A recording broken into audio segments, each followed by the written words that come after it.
And what kind of wires you have seen? Copper wire, gold wire, silver wire.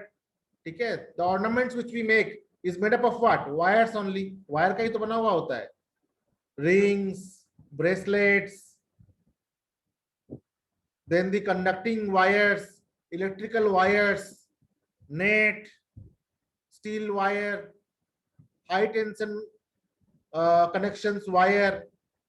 ये जो सब होते हैं क्या है? वायर ही तो है. The ability of a metal to be drawn into thin wire is called as ductility. Gold is the most ductile metal. Gold जो है सबसे ज्यादा डक्टाइल मेटल है, इसलिए बहुत कम गोल्ड से भी हम बहुत ज्यादा ज्वेलरी बना सकते हैं. You will be surprised to know that a wire of about 2 kilometer length can be drawn from 1 gram of gold. सोच सकते हैं आप, सिर्फ 1 ग्राम गोल्ड से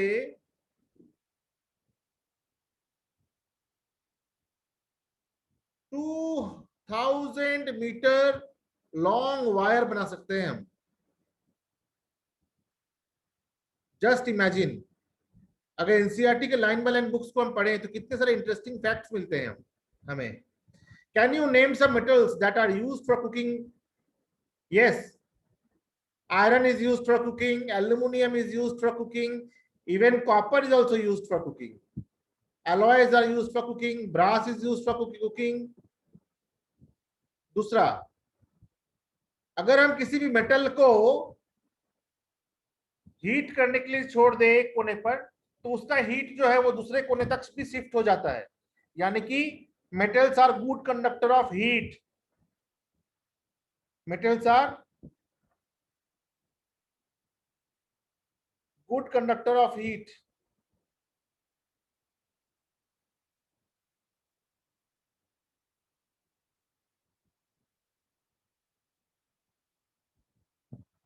एक्टिविटी 3.5 क्या कह रहा है? टेक एन एल्यूमिनियम और copper wire, clamp this wire on a stand. Clamp कर दिया. Fix a pin to the end of the wire using wax. यहां पे मोम से हमने एक पिन लगा दिया. ठीक है. Heat the wire with the spirit lamp और कैंडल और burner. What do you observe? क्या दिखेगा? वो दिखेगा हमें कि वैक्स मेल्ट कर जाएगा और ये जो पिन जो है वैक्स चिपका हुआ है वो नीचे गिर जाएगा. उसका मतलब क्या है? Heat transfers from one end to the other. Heat transfers from one end to the other. Next,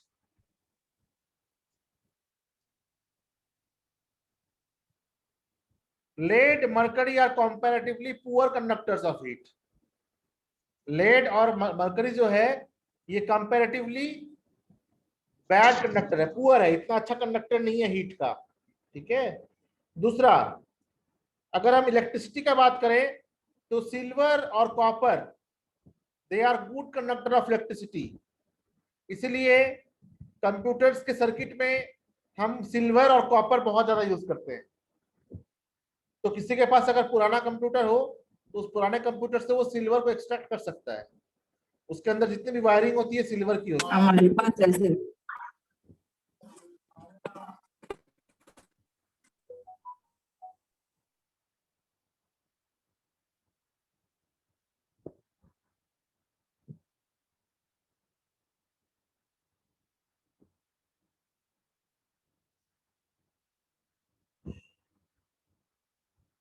यहाँ पे हमें एक एक्सपेरिमेंट दिख रहा है जहाँ पे एक बैटरी लिया गया है और बैटरी से बल्ब को कनेक्ट किया गया है और दूसरी एंड से वायर कनेक्ट किया गया है और इस बल्ब को वायर से यहाँ कनेक्ट किया गया है. तो यहाँ पे अगर हम कोई मेटालिक कंडक्टर लेंगे तो ये बल्ब जलेगा, लेकिन अगर हम मेटालिक कंडक्टर नहीं लेंगे तो ये बल्ब नहीं जलेगा. That means metals are good conductor of electricity. metals are good conductor of electricity.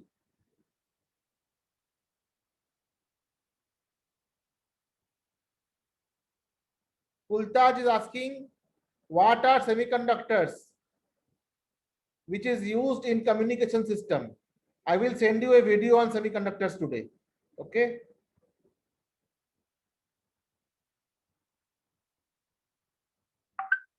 Semiconductor is in the class 11th topic. So I will send you the video later on. You can search my own YouTube channel with my name, and I'll send the link of that in which all such questions answer are solved. You can search for semiconductor and you will get the answer. Non-metals. अब comparatively non-metals देखते हैं. Collect the samples. Coal, graphite, sulphur, iodine. ठीक है.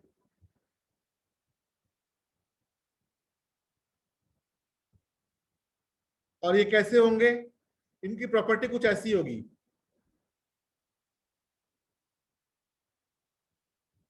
All metals except mercury are solid at room temperature. जितने भी metals होते हैं वो सॉलिड होते हैं रूम टेम्परेचर पे. गैलियम और सीजियम.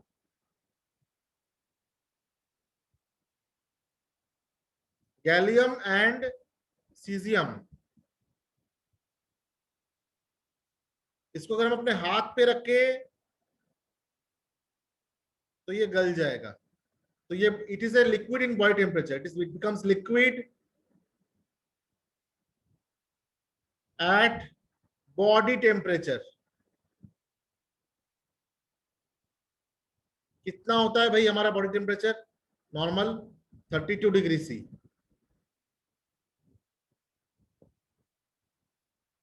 और रूम टेम्परेचर कितना होता है? 25 degree C. Iodine is a non metal but it is lustrous. ये आप लोगों को ही पता है. Carbon is a non metal that can exist in different forms. Each of these naturally occurring form is called as allotrop. So diamond, an allotrop of carbon, is the hardest natural substance, and graphite is the allotrop of carbon, which is the conductor of electricity. Okay, so graphite is the only non-metal which conducts electricity.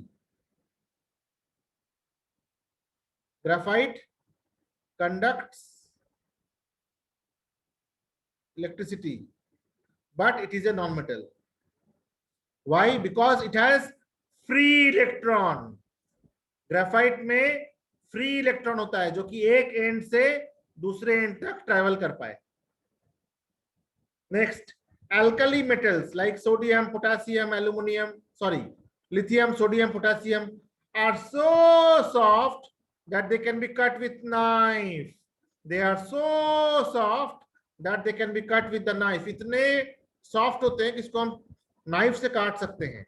They have low density and low melting points. आपने देखा वो जल्दी जल भी गया, जल्दी गल भी जाता है. Next, take magnesium ribbon and some sulfur powder. Burn magnesium ribbon, collect the ashes and dissolve in the water. Test the resultant solution of both with red and blue litmus paper. In the product formed by burning magnesium is acidic or basic. Now burn sulfur and place test tube over the burning sulfur. Collect the fumes. Add water in the fumes and shake it. To this add blue and red litmus paper. Is the product formed on the burning sulfur acidic or basic? Can you write the equations of this equation, of this reaction? तो ये activity जो है 3.8 क्या कह रहा है? कह रहा है कि 2 बीकर लीजिए,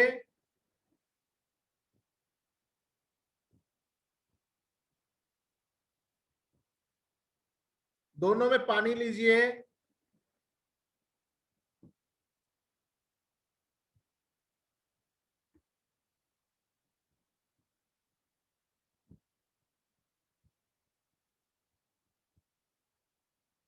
इसके ऊपर एक मैग्नीशियम रिबन को बर्न करिए,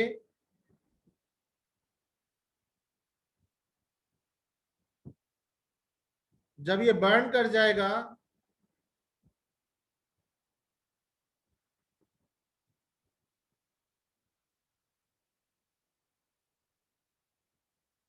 तो इसके जो व्हाइट ऐश होंगे उसको कलेक्ट करना है यहाँ पे और डिसॉल्व करना है। तो ये क्या था, मैग्नीशियम। क्या किया, बर्न, किसके प्रेजेंस में, ऑक्सीजन के प्रेजेंस में। तो क्या बनेगा, मैग्नीशियम ऑक्साइड। मैग्नीशियम ऑक्साइड क्या है, व्हाइट ऐश है। अब ये वाटर में गया तो MgO प्लस H2O बना, तो बनेगा MgOH होल ट्वाइस। तो ये क्या है, बेस है। इसलिए ये रेड लिटमस को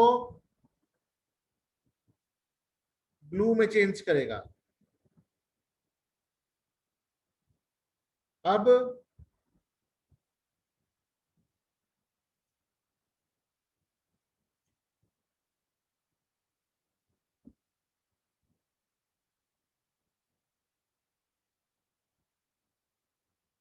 एक कोनिकल फ्लास्क लीजिए, इसके अंदर सल्फर डालिए और फिर इसमें आग लगाइए।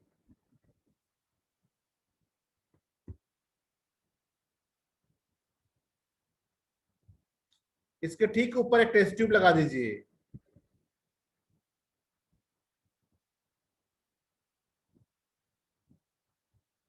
अंदर ऑक्सीजन है तो ये बर्न करके क्या होगा, ऑक्साइड बनाएगा।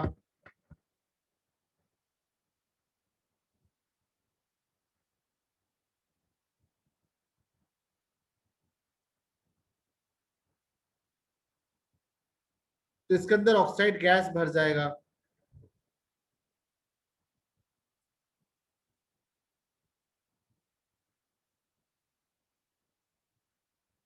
कैसे,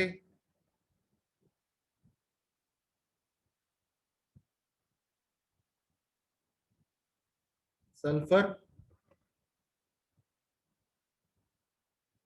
और ऑक्सीजन मिलकर बनाएगा SO3।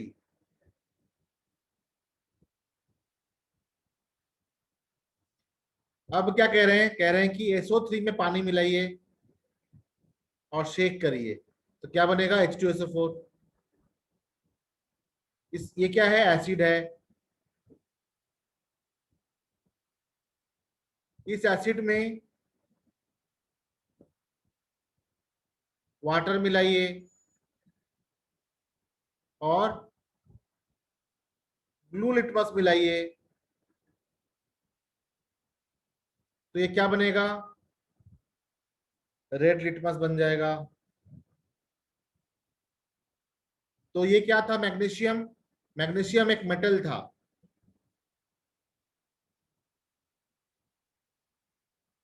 तो जब मेटल बर्न करता है तो क्या बनता है, बेसिक ऑक्साइड। ये क्या था, नॉन मेटल था। जब नॉन मेटल बर्न करता है तो क्या बनता है, एसिडिक ऑक्साइड। ठीक है। तो ये डिफरेंस था chemical properties of acids, chemical properties of metals और नॉन मेटल्स में एक एक्टिविटी के जरिए। ठीक है। ये एक्टिविटी कौन सा था, what was the name of the activity, activity 3.8। Activity 3.8।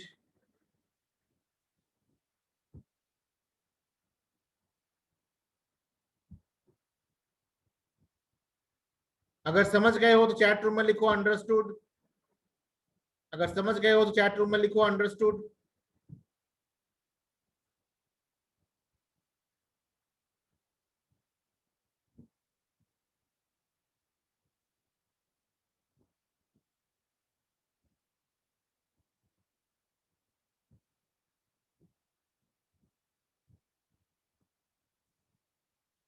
ये पेज नंबर कौन सा है,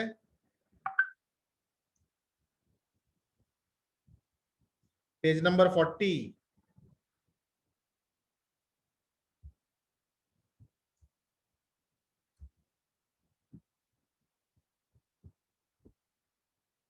पेज नंबर 40 का एक्टिविटी 3.8। इसके तुरंत बाद अब क्वेश्चन आंसर शुरू होंगे।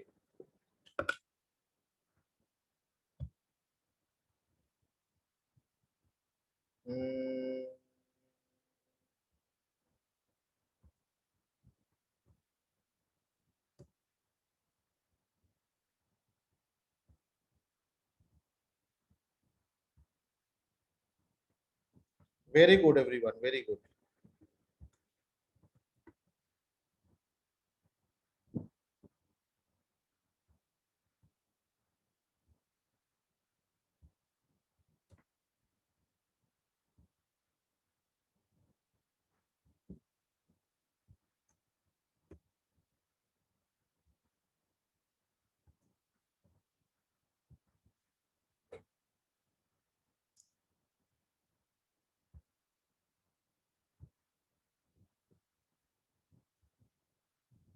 अब देखो यहाँ पे कुछ क्वेश्चंस हैं, जिन क्वेश्चंस के आंसर इन एक्टिविटीज के जरिए हमने डिस्कस कर लिया है।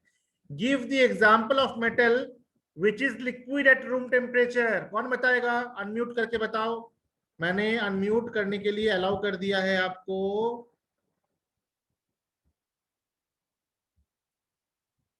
Allow participants to unmute themselves. I have allowed. मैंने आपको अनम्यूट कर दिया है, आप इसका आंसर दे सकते हैं। मरकरी। अरे वाह, very good, clap for you. Next, can be easily cut with a knife. चाकू से काट सकते हैं। सोडियम। अरे वाह। The best conductor of heat. Copper and iron. Copper and silver. Iron. Silver. A poor conductor of heat. Lead and mercury. Lead and mercury. Next, explain the meaning of malleable and ductile. Malleable into sheets. It is the property of metal in which it is drawn into sheets, and ductile, which can be drawn into wires. Very good.